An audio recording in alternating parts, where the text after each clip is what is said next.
The saltwater catch basin. The purpose of the saltwater catch basin is to keep the passes open. They have a tendency of closing in storms. There are two pictures. The top one is not installed. It is just a picture of the saltwater catch basin. The next one is in place in the drawing of the pass.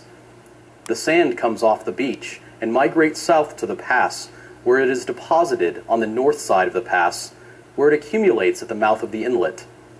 In this blueprint, you will see a drawing of the catch basin and also of the pipe.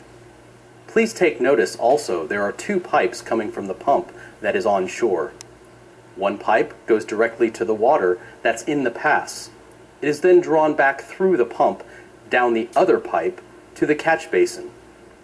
Piping design at the bottom of the basin creates a Venturi effect, which effectively mixes the slurry consisting of 30% sand and 70% water.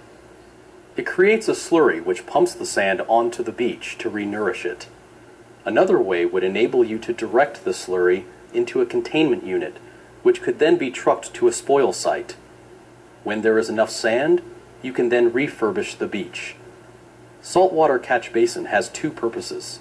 One is to keep the passes open, the other is to refurbish the beach. In the following page of the blueprint, you will see a 12 by 4 inch TY.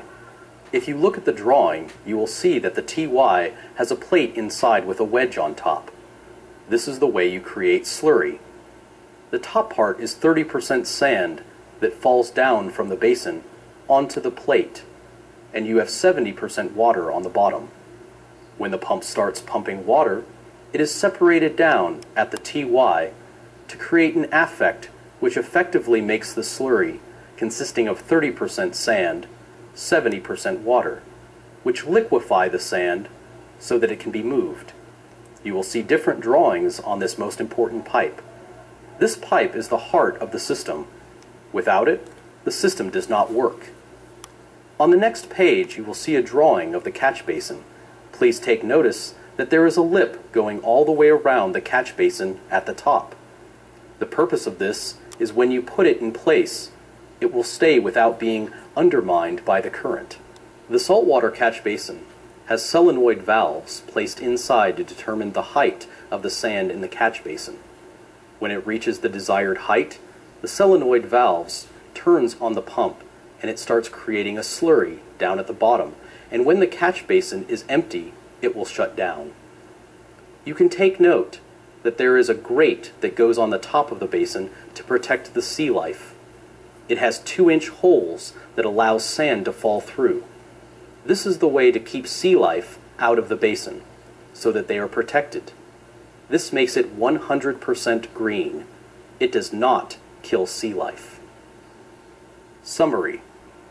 The catch basin is installed in a pass 1 foot below the bottom surface.